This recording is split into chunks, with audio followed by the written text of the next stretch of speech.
Prince Harry and Meghan Markle raised eyebrows with their solo procession at the Platinum Jubilee service of Thanksgiving, it has been claimed. All eyes were on the Duke and Duchess of Sussex as they made a solo procession, holding each other's hands, down the nave of St. Paul's Cathedral after the rest of the mass of more than 40 royals and before Prince Charles and the Cambridges at the event last month. But according to royal expert Camilla Tominey, the move raised eyebrows behind palace walls as they could have walked with Princess Beatrice and Princess Eugenie who they sat with.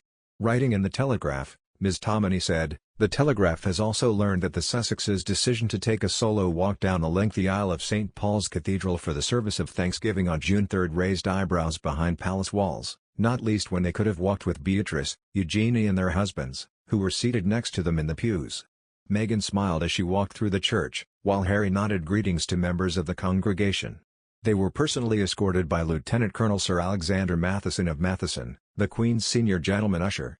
Harry and Meghan had to squeeze past his cousins Beatrice and Eugenie and their husbands Edoardo Mapelli-Mozzi and Jack Brooksbank, who were already seated, to get to their places. With little happening at carefully choreographed royal occasions by chance, it appeared to be a recognition of Harry's place as sixth in line and a former spare to the heir and of the way things used to be. However, the Sussexes' relegated seats were a telling sign of their change in royal status. Working royals filled the front row chairs, with Harry and Meghan in the second row. They were far across the aisle from Charles, Camilla, Prince William, and Kate. It was the couple's first public appearance alongside the Windsors since they stepped down as senior royals 2 years ago. Harry and Meghan traveled back from the US for the Platinum Jubilee celebrations. It was the first time they have returned to Britain with their 2 children Archie and Lilibet since Megxit. The couple remained behind the scenes on the first big day of Jubilee celebrations. They weren't invited to join the Queen on the Buckingham Palace balcony. Photographers caught just a glimpse of Meghan playing with some of the Queen's great-grandchildren in a window above the Trooping the Colour military parade route. But Harry and Meghan were allowed their moment on Friday, joining the family for a service of Thanksgiving, though walking in separately from the working royals, and then being seated in the second row. It wasn't the kids' table, but it wasn't the head table, either. Prince William and Catherine, Duchess of Cambridge, got bigger applause from the crowd outside as they entered the Anglican Cathedral in the heart of London. The church bells rang as Prince Charles, the heir to the throne, arrived. There was a mixed reaction from spectators to the entrance of Prime Minister Boris Johnson and his wife, Carrie Johnson. Some booed.